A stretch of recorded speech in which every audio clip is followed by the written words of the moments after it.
Hi everyone, welcome back to this channel. In this tutorial, I will show you how to get the modular hip roof in Heartopia.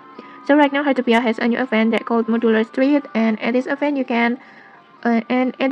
there is a battle pass like this, and at this battle pass you can just get any cool rewards, and one of them is this building permit of modular hip roof.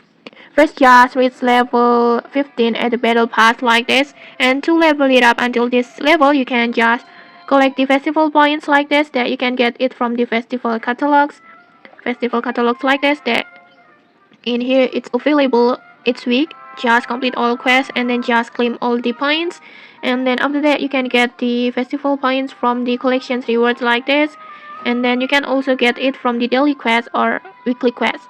And then after you reach level 15, you can unlock this building permit modular hip roof automatically, and it will add it to your build mode. You can just use it from there to build your house. And okay, that's it. If you found this helpful, don't forget to like, comment, and subscribe for more tutorials. Thanks for watching, and see you.